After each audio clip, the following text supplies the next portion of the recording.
Hai, bagaimana kabarnya? Semoga sehat ya.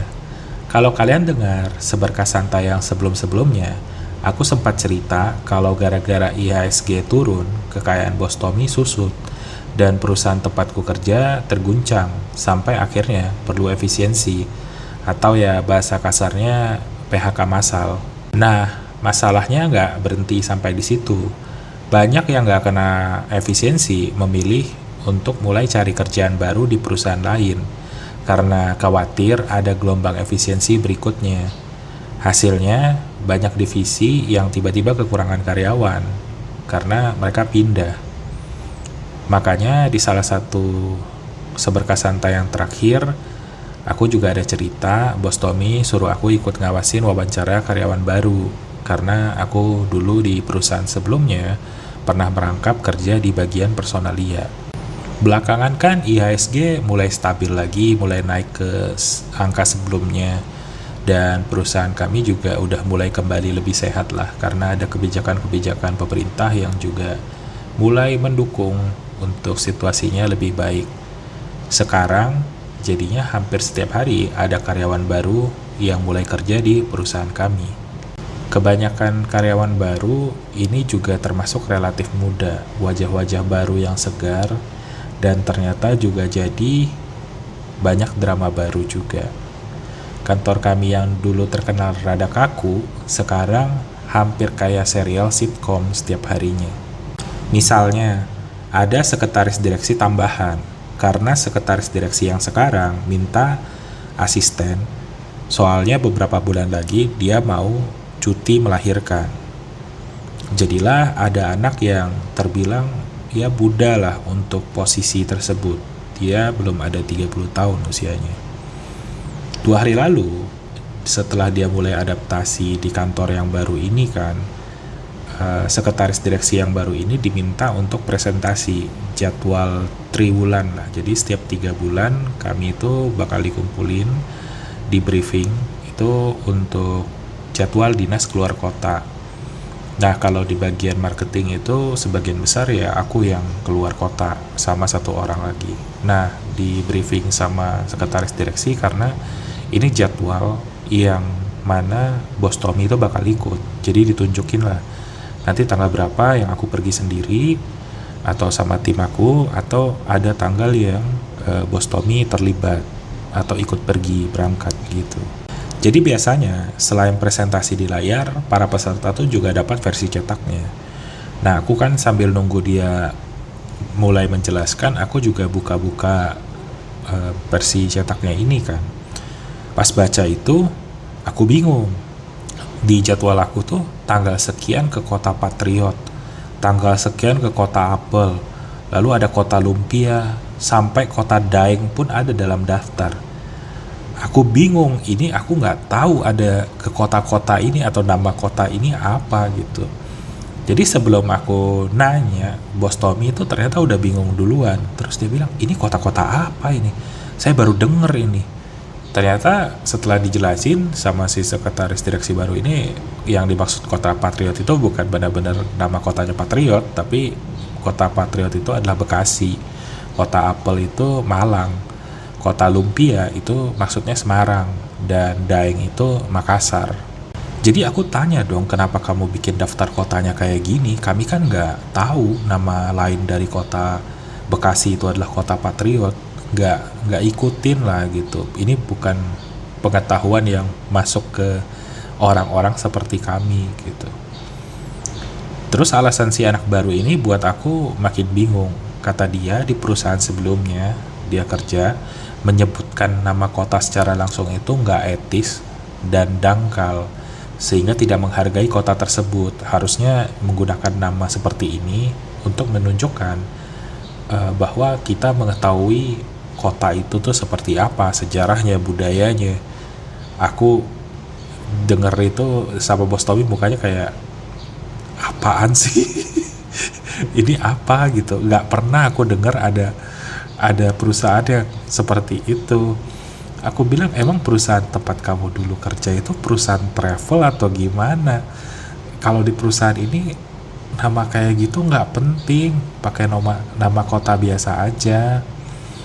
Bos Tommy itu lebih lama tinggal di luar negeri daripada di Indonesia, jadi dia nggak tahu nama-nama kayak gini gitu. Dia tumbuh besarnya di luar. Aku aja yang di Indonesia nggak tahu kalau Malang tuh nama kota apel. Aku tahu sih di sana banyak apel hijau, tapi ya nggak nangkep gitu. Ini bukan informasi yang kami hafalin gitu. Nah, selain kejadian si sekretaris direksi itu, hari ini lebih heboh lagi. Jadi sekitar dekat jam makan siang, habis makan siang tuh biasa nggak lama pulang kan karena hari Sabtu. Ada suami karyawati baru yang datang dan buat keributan di lantai dasar. Sampai itu kedengeran di divisi aku. Jadi ada yang baru naik dari bawah bilang, Pak Dara tadi di bawah ada ribut-ribut, ngakunya suami karyawati. Sampai akhirnya bikin kehebohan yang bikin satpam tuh terpaksa mengamankan dia. Aku bingung kenapa, maksudnya apakah istrinya hilang atau gimana, atau istrinya kena lecehin atau gimana di sini kok sampai dia ribut-ribut kayak gitu. Katanya sih yang didengar sama anggota timku itu suami ini menolak istrinya bekerja. Aku pas dengar, wah pusing nih, pasti kepala divisi yang ngurus ini gitu. Tapi aku pikir itu sambil ketawa-ketawa. Pokoknya aku pikir udahlah, bukan urusanku lah. Aku bentar lagi ini mau pulang gitu. Ternyata memang tiba-tiba pas aku udah mau siap-siap gitu, ada yang panggil tuh, Pak Nara tolong ke personalia. Ternyata karyawati yang suaminya datang itu anak baru di divisiku, divisi marketing. Jadi akhirnya aku dapat lembur tambahan lagi untuk dengerin drama inilah. Aku datang ke ruang personalia, duduk, dan akhirnya kira-kira dengerin lah. Jadi ditenangin dua-duanya, lalu kami dengar dua sisi supaya kami tahu perusahaan itu mau berdiri di mana. Karena kan sebenarnya kalau di Indonesia tidak ada aturan bahwa istri itu harus mendapat izin suami untuk bekerja.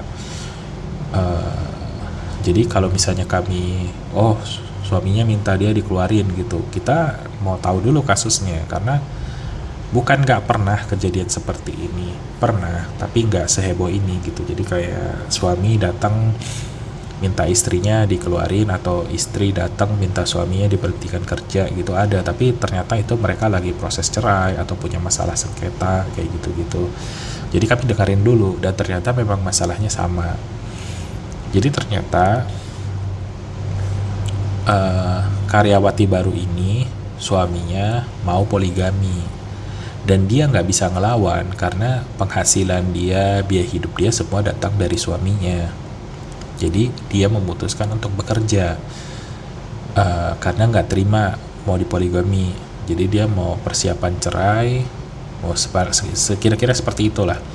Jadi suaminya tidak mengizinkan karena merasa kalau dia punya penghasilan, si istrinya ini, mereka akan bercerai. Sampai dibawa moral lah tadi. Jadi kayak dibilang, kalau bapak mendukung istri saya bekerja, ini tanggung jawab kalian kalau kami cerai. Aku bilang gini ke si suami itu, Pak, gini ya Pak, kami tuh nggak punya kendali terhadap ranah pribadi seperti itu. Cuman gini, kalau misalnya kami berhentikan ibu ini, bilang, atas permintaan bapak seperti itu, ibu ini bisa ke dinas ketenagakerjaan terus menuntut perusahaan ini karena melanggar hukum. Jadi dalam situasi yang setelah didengar dua belah pihak, ya kami tidak bisa memberhentikan dia gitu. Dan apalagi kalian tuh ada indikasi akan bercerai, dan pihak perempuannya yang meminta gitu.